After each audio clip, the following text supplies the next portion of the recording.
मुश्किल थी, घबराहट भी थी, किंतु सुनहरा कल निकला। प्रश्न कठिन थे और जटिल थे, किंतु सभी का हल निकला।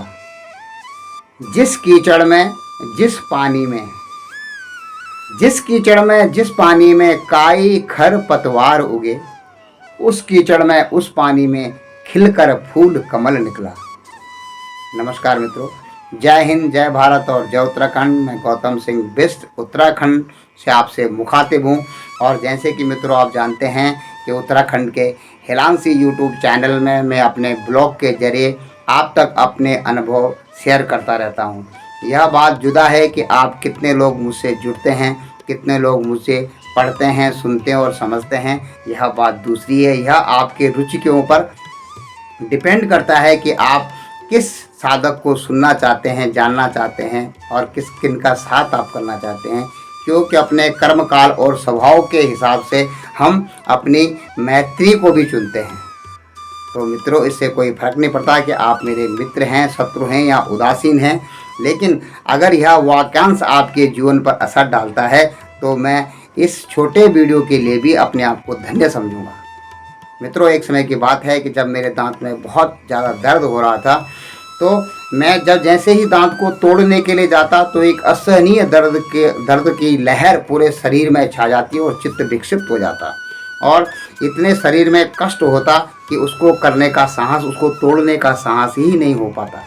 लेकिन जब मैं अपने डेंटिस्ट के पास गया, डॉक्टर के पास गया, तो उसने जैसे दांत की स्थिति देखी और दांत के जड़ में एक छोटा सा इंजेक्शन लगा दिया।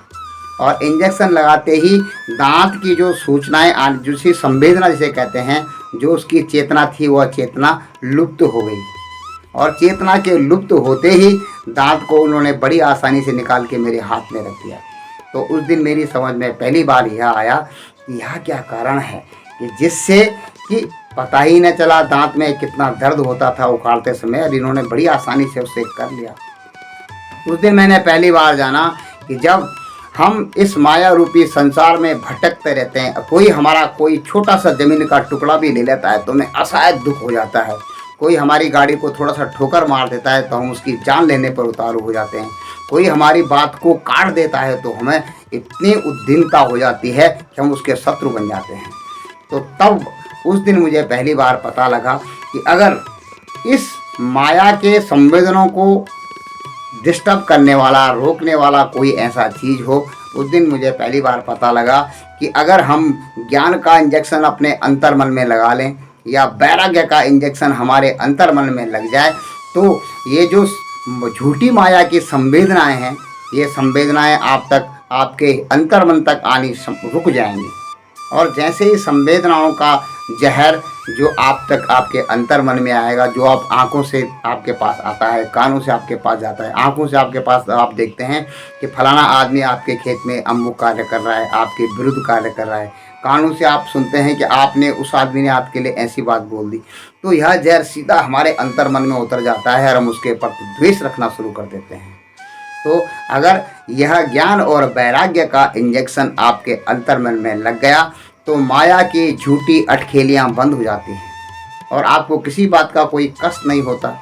आप अपने दुश्मन से भी उतनी सहजता से मिलते हैं जितने अपने मित्र से मिलते हैं, और आपके जीवन में जो भागम भाग है वह कम हो जाती है, और इसी को आत्मज्ञान कहा जाता है। और अगर आपको आत्मज्ञान हो गया तो आपको यो मा पश्यति सर्वत्र सर्वत्रम मय पश्यति तस्मै हम न प्रणश्यामि सच में वो न प्रणिशते। न तो वह जो मुझको अपने अंतर्मन में और सभी जीवों में मुझको ही देखता है, तो परमात्मा कहते हैं न मैं उसके लिए कभी छुपता हूँ और न वह मेरे लिए ही कभी छुपता है। 24 घंटे वह मेरी आंखों के सामने रहता है। तो मित्रों, आपसे मेरा कहने का मतलब ये है कि अगर माया के संवेदनों में आप इतने गहराई तक न पड़ें तो आपका मन बिल्कुल शांत हो जाएगा, एक शीतल और निर्मल सरोवर की तरह उसमें लहरें उठने बंद हो जाएंगी। और जब तक तर्क वितर्क की लहरें आपके अंदर उठती रहेंगी, तब तक आपका यह जो मन रूपी सरोवर है अशांत होता रहेगा। और जब आपका सरोवर शांत रहेगा तो उसमें जो यक्ष राज है, जिसने युधिष्ठिर को पानी पीने से मना किया और कहा कि मेरे प्रश्नों का उत्तर आप दो, तो युधिष्ठिर ने शांत मन होने से उसके चारों भाई जिन प्रश्नों का उत्तर न दे सके उसका उत्तर युधिष्ठिर ने बड़ी सहजता से दे दिया, क्योंकि उनके मन का सरोवर शांत था। और तभी आप इस संसार के सरोवर से अपने भोग के अनुसार, अपनी इच्छाओं के अनुसार, अपनी सामर्थ्य के अनुसार, अपने टैलेंट के अनुसार अमृत रस का रस पान कर सकते हैं। साथ ही अपने भाई बांधवों को भी बचा सकते हैं अगर आप खुद इस माया जाल से बच सके। कहते हैं, माया छाया एक सी बिरला जाने कोई, भक्ता के पीछे लगे सन्मुख जागे सोए। माया और छाया दोनों एक सी हैं। जो इनके पीछे भागता है उसके पीछे पीछे ये छाया की तरह लगी रहती हैं, लेकिन जो शांत खड़ा हो जाता है तो दोपहर की धूप भी क्यों न हो उसका साया उसके पैरों में समा जाता है। इसलिए मित्रों, यह एक बहुत बड़ा, ऐसे ही छोटे छोटे अनुभव मैं आप तक भेजता रहता हूँ। अगर आपने ज्ञान और वैराग्य का इंजेक्शन अपने अंतर्मन में किसी सद्पुरुष ने, किसी अच्छे डॉक्टर जैसे अच्छा डेंटिस्ट एक ही इंजेक्शन से पूरे आपके दर्द होने वाले जो तंतु होते हैं उनको कटअप कर देता है, उसी प्रकार से एक अच्छा सद्गुरु आप में अगर ज्ञान और वैराग्य का इंजेक्शन लगा देता है तो माया से उठने वाले जो कुतर्क हैं, जो ईर्षा द्वेष पाखंड झूठ छल कपट घूसखोरी, जो भी ये अनीति हैं, अपराध हैं, वे स्वयं ही आपके जीवन में बंद हो जाएंगे और आपका जीवन एक, यूँ कहें कि एक ऐसा जीवन हो जाएगा जिसे आप वैकुंठ का जीवन भी कह सकते हैं। बिना कुंठा का जीवन वैकुंठ होता है। पतन फलिच्छा बंद भया मौत जहाँ पे नाय, पा फा बा मा जहाँ नहीं सो अपवर्ग कहाय। आप अपवर्ग के निवासी हो जाएंगे। आप जानते हैं अपवर्ग होता है जहाँ पा वर्ग नहीं होता है, और पा वर्ग होता है पा फा बा भा। पा से पतन, फा से फलिच्छा, बा से बंद और भा से भय। जहाँ पर ये चारों नहीं होते हैं वह अपवर्ग होता है, या जिसे आप वैकुंठ कह सकते हैं, जहाँ पे आपको गिरने का डर न हो। पतन, जहाँ से आपका पतन नहीं होता है, उस अविनाशी पथ को वैकुंठ कहते हैं। पतन फल इच्छा, जहाँ पर फल की इच्छा नहीं होती है। आप देखते हैं, आप कोई काम करते हैं उससे पहले आपके फल की इच्छा जुड़ जाती है उसके साथ में। फल इच्छा बंधन जहाँ पर नहीं होता है, आपके इंद्रियों के ऊपर आप देखते हैं कि आपके ऊपर आपके इंद्रियों का बंधन है। आंखें कोई भूत देखना चाहती हैं, कान बहुत कुछ सुनना चाहते हैं, जीवा रसना बहुत कुछ खाना चाहती है, शरीर बहुत कुछ स्पर्श करना चाहता है, और ये इंद्रियां, पांचों इंद्रियां आपको खींच करके अनीति की तरफ ले जाते हैं और आप बेबस बंधे हुए की तरह चले जाते हैं। जो मुक्त है, जो अपनी पांच कर्मेंद्रियों पर, ज्ञान इंद्रियों पर जिसका अंकुश है, जो इंद्रिय जीत है, जिसने इंद्रियों को जीत लिया है, जो अपने ज्ञान और वैराग्य से अपने मन में ऐसा प्रबल वैराग्य उत्पन्न कर लेता है कि एक दिन सभी ने इसी मरघट में सो जाना है, उस इंसान के लिए कुछ भी असाध्य नहीं है। वह यही वैकुंठ का जीवन जीता है। और नहीं तो आप जानते हैं, यस्य पुत्रो वसीभूतो भार्यानुछंदुगामिनी वैभव यसा संतुष्ट सर्वादेव। जिसका पुत्र उसके बस में है, अर्थात बालक, पुत्र का मतलब बालक, जो उसकी संतान उसके बस में है। यस्य पुत्रो वसीभूतो, पुत्र से मतलब संतान। यस्य पुत्रो वसीभूतो भार्यानुछंदुगामिनी, अगर वह ग्रस्त जीवन में है और उसकी भार्या उसका अनुगमन करती है, जहाँ वो जाता है उसकी भार्या वहाँ चलती है। यूँ नहीं कि भार्या उसको उंगली पे नचाती है। यस्य पुत्रो वसीभूतो भार्यानुछंदुगामिनी वैभव यस्सा संतुष्टस्या, जिसका परम वैभव, जिसके पास चाहे थोड़ा हो चाहे ज़्यादा हो, लेकिन उसको संतुष्टि का धन है, वह संतुष्ट रहता है। अगर आपके पास कुछ भी नहीं है और आपके पास संतोष का धन है, संतुष्टि है, तो आप सम्राट की तरह हैं। क्योंकि सम्राट को आप जानते हैं किसी बात की चिंता नहीं होती है। और एक जो फकीर होता है, एक उसके पास लंगोट होता है, एक कमंडल होता है, उसे भी किसी बात की चिंता नहीं होती। वह भी इस धरती का सम्राट है, चाहे उसके पास कुछ नहीं हो, लेकिन उसे चाहिए भी कुछ नहीं है।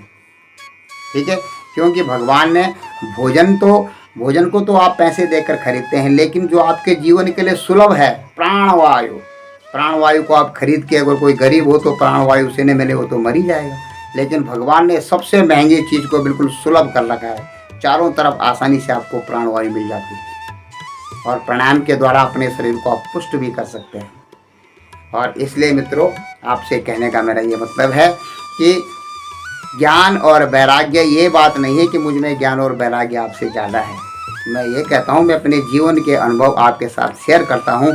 हो सकता है कि आपके किसी काम आ सकें, और अगर आपके किसी काम ना आ सकते, हो सकता है आप सत रज और तम गुणों के कारण इन बातों को पसंद ना करते हों, तो भी कोई बात नहीं है। तो भी मैं आपको नमन बंदन चरण स्पर्श करता हूँ, क्योंकि मेरी तरह आप भी एक इस संसार में विचरने वाली, अपने समय को पास करने वाली एक आत्मा है, और एक समय आपने भी उस वैकुंठ में चले जाना है जहाँ पर आपके पुरखे गए हैं।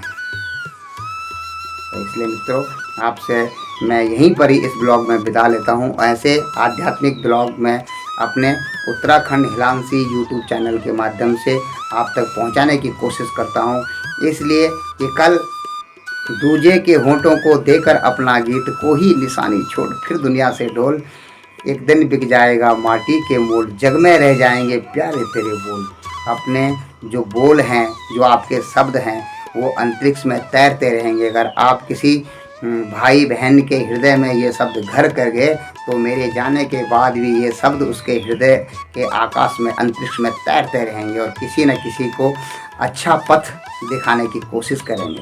नहीं तो आजकल के ज़माने में बहुत सी अश्लीलता है, बहुत सी, आप अच्छा संगीत सुनना चाहते हैं जो आपके कानों को अच्छा लगे, अच्छे अच्छे दृश्य आप आंखों से देखना चाहते हैं, अच्छा भोजन करना चाहते हैं, चाहे उस भोजन में किसी की हत्या ही क्यों न करनी पड़ जाए।